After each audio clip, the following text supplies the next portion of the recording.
ദുരന്തബാധിതരിൽ നിന്ന് പിടിച്ച പണം തിരിച്ചു നൽകി കേരള ഗ്രാമീൺ ബാങ്ക്. വാർത്താക്കുറിപ്പിലാണ് ബാങ്ക് ഇക്കാര്യം അറിയിച്ചിരിക്കുന്നത്. 3 പേരുടെ EMI തുകയാണ് ബാങ്ക് തിരികെ നൽകിയതായിട്ടുള്ള വാർത്താക്കുറിപ്പ് പുറത്തു വന്നിരിക്കുന്നത്. പക്ഷേ ഈ 3 പേർക്ക് മാത്രമല്ല, മറ്റു പലർക്കും ഇത്തരം ഒരു ദുരനുഭവം ഗ്രാമീൺ ബാങ്കിൽ നിന്നുണ്ടായി എന്ന റിപ്പോർട്ടുകളുണ്ട്. ഇപ്പോൾ കൽപ്പറ്റയിൽ യുവജന സംഘടനകൾ രാവിലെ തുടങ്ങിയ പ്രതിഷേധം അവസാനിപ്പിച്ചിട്ടില്ല. മുഴുവൻ ആളുകളുടെ കാര്യത്തിലും ഒരു തീരുമാനമുണ്ടായ ശേഷം മാത്രമേ പ്രക്ഷോഭ രംഗത്ത് നിന്ന് പിൻവാങ്ങൂ എന്ന നിലപാടാണ് യുവജന സംഘടനകൾക്ക് ഉള്ളത് എന്നാണ് കൽപ്പറ്റയിൽ നിന്ന് ഞങ്ങളുടെ പ്രതിനിധി സുർജിത്ത് അയ്യപ്പത്ത് നേരത്തെ റിപ്പോർട്ട് ചെയ്തത്. നിലവിലെ സാഹചര്യം എന്താണെന്ന് നമുക്ക് പരിശോധിക്കാം. സുർജിത്ത്, ബാങ്കിന്റെ ഒരു വാർത്താക്കുറിപ്പ് പുറത്തു വന്നിരിക്കുന്നു. 3 പേരിൽ നിന്ന് ഈടാക്കിയ തുക തിരികെ നൽകിയിട്ടുണ്ട് എന്നാണ് ആ വാർത്താക്കുറിപ്പിൽ വിശദീകരിക്കുന്നത്. ഇതോടുകൂടി പ്രശ്നം പരിഹരിക്കപ്പെട്ടോ? പ്രക്ഷോഭ രംഗത്തുനിന്ന് യുവജന സംഘടനകൾ പിന്മാറിയോ?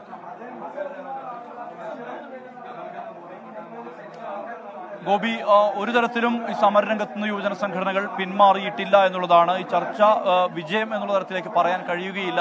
കാരണം 3 പേരുടെ വായ്പാ തുകയിൽ നിന്ന് പിടിച്ച EMI തുക തിരിച്ചു നൽകിയിട്ടുണ്ട് എന്നുള്ള ഒരു വാർത്താക്കുറിപ്പ് പുറത്തു വന്നിട്ടുണ്ട്. അതിൽ റൈഹാനത്ത്, റീന, മിനിമോൾ ഇവർ ചൂരൽമല സ്വദേശികളാണ്. ആ ബ്രാഞ്ചിൽ, കേരള ഗ്രാമീൺ ബാങ്കിന്റെ ആ ബ്രാഞ്ചിൽ നിന്ന് വായ്പ എടുത്ത ആളുകളുടെ തുക നേരത്തെ പിടിച്ചിരുന്നു. ഇത്തരത്തിൽ നിരവധി പേരുണ്ട്.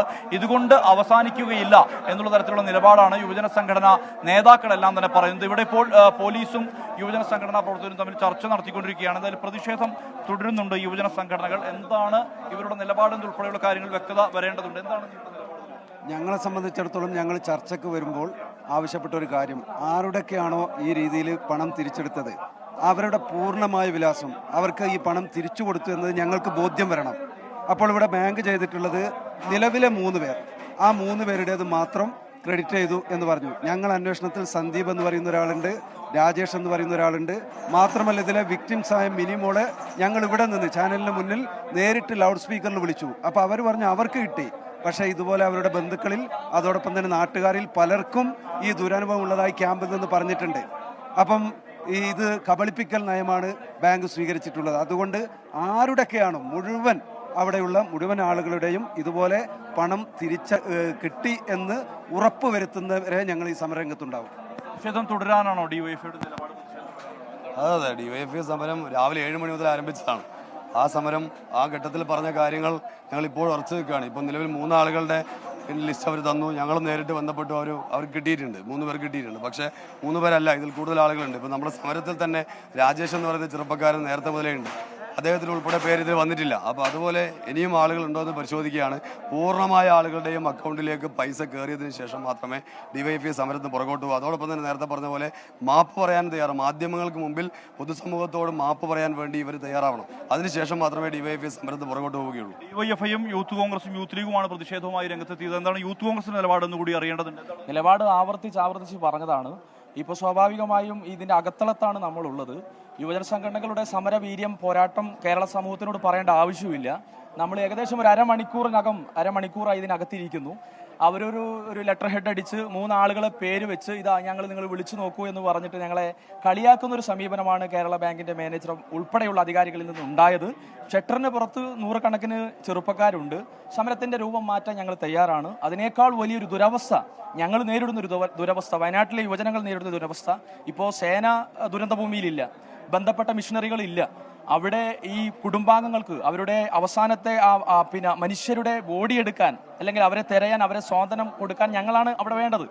ഞങ്ങൾ ഈ ഗ്രാമീണ ബാങ്കിന്റെ അകത്ത് ഞങ്ങൾ ഇരിക്കേണ്ട ഒരു സാഹചര്യം വരികയാണ്. അപ്പോൾ നമുക്ക് ഒരു ആവശ്യപ്പെടാനുള്ളത്, 2 പൊട്ടാണ് ചൂരൽമലയിൽ ഉരുള് പൊട്ടിയെന്നാണ് നമ്മൾ മനസ്സിലാക്കി. ഇത് 3ാമത്തെ പൊട്ടാണ്. അതായത് മനുഷ്യത്വരഹിതമായ ഒരു ദുരന്തം കൂടി സംഭവിച്ചിരിക്കുകയാണ്. ആ ദുരന്തത്തിനകത്ത് കൃത്യമായി ബന്ധപ്പെട്ട ഗവൺമെന്റിനടക്കം മറുപടി പറയേണ്ടതുണ്ട്. കാരണം ഇത് നാഷണലൈസ്ഡ് ബാങ്കാണ്. ഇതൊരു പാരൽ ബാങ്ക് അല്ല, ഇത് മുത്തൂറ്റല്ല, ഇത് ഇസാഫ് അല്ല.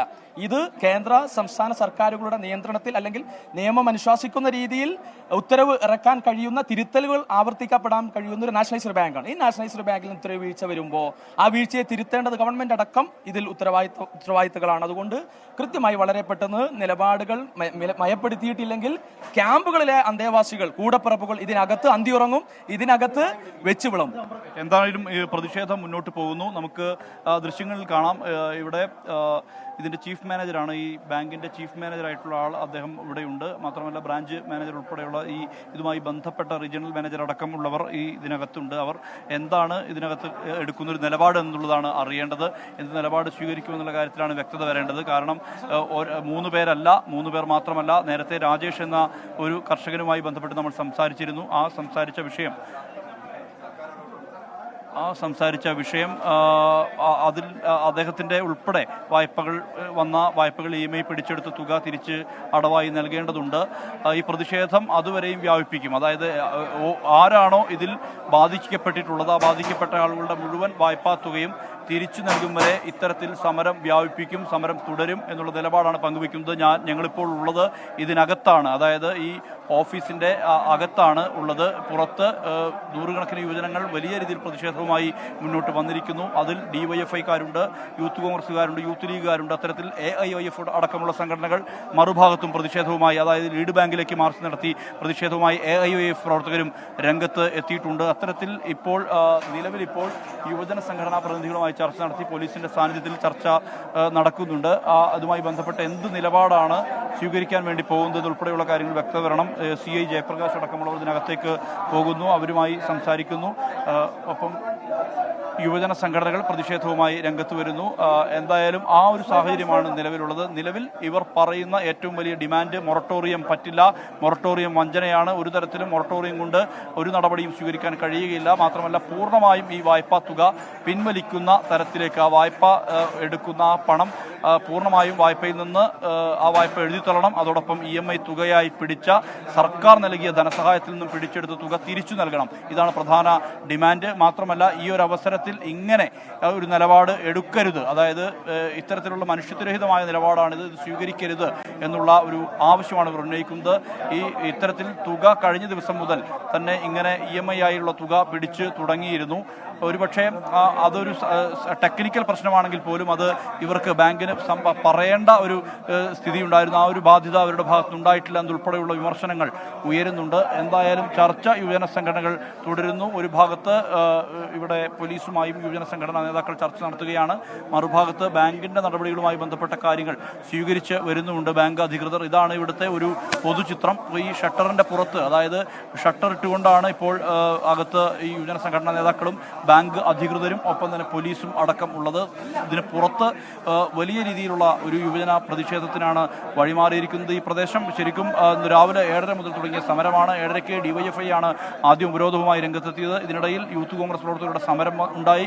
പിന്നീട് ഏറ്റവും കൂടുതൽ യൂത്ത് ലീഗ് പ്രവർത്തകരും ഇവിടേക്ക് എത്തി. അതിനുശേഷമാണ് ഇപ്പോൾ ചർച്ചയ്ക്ക് വിളിച്ചിരിക്കുന്നത്. ആ ചർച്ചയുടെ ഭാഗമായുള്ള ഒരു ഇടപെടലാണ് ഇപ്പോൾ മുന്നോട്ട് പോകുന്നത്. എന്ത് തരത്തിലുള്ള നിലപാടാണ് ഇത് സ്വീകരിക്കപ്പെടുക, ബാങ്കിന്റെ ഭാഗത്തുനിന്ന് ഉണ്ടാവുക എന്നുള്ളതാണ് കണ്ടറിയേണ്ടത്. ആ ഒരു കാഴ്ച എന്താകുമെന്നുള്ളത് തന്നെയാണ് വ്യക്തത വരേണ്ടതും. കൂടുതൽ പേർ, ഇപ്പോൾ 3 പേരുടെ ഒരു വായ്പാ തുക EMI ആയി പിടിച്ചത് തിരിച്ചടവായി നൽകി എന്ന് ഉൾപ്പെടെയുള്ള കാര്യങ്ങളിൽ ബാങ്ക് തന്നെ ഒരു പ്രസ് റിലീസ് ഇറക്കിയിട്ടുണ്ട്. ചൂരന്മല സ്വദേശികളായിട്ടുള്ള റൈഹാനത്ത്, റീന, മിനിമോൾ എന്നീ അക്കൗണ്ട് നമ്പറുകൾ, അവരുടെ പേരുകളിലുള്ള അക്കൗണ്ട് നമ്പറുകളിലേക്കാണ് തുക തിരിച്ച് നൽകിയതായി ബാങ്ക് തന്നെ ഇറക്കിയ വാർത്താക്കുറിപ്പിൽ വ്യക്തമാക്കുന്നത്. പക്ഷേ ഇത് എത്രത്തോളം മറ്റ് ആളുകളും, അതായത് ഇപ്പോൾ അല്പസമയം മുമ്പ് വരെ രാജേഷ് എന്ന് പറയുന്ന ഒരു ക്ഷീരകർഷകൻ, അദ്ദേഹം വായ്പയെടുത്തത് പശുവിനെ വാങ്ങാൻ വേണ്ടിയാണ്. അദ്ദേഹം എടുത്ത ആ വായ്പാ തുക 1 ലക്ഷം രൂപയാണ് എടുത്തതെന്ന് രാജേഷ് പറയുന്നുണ്ടായിരുന്നു. DYFIയുടെ സമരരംഗത്ത് ആ സമരം നടക്കുന്ന ഇടത്തേക്കാണ് രാജേഷ് എത്തിയത്. രാജേഷിന്റെ വായ്പാ തുകയിൽ പണം ഇവർ പിടിച്ചെടുക്കുന്ന ഒരവസ്ഥ ഉണ്ടായിട്ടുണ്ട്. ബാങ്കിന്റെ ഭാഗത്ത് അത്തരം നടപടി ഉണ്ടായിട്ടുണ്ട്.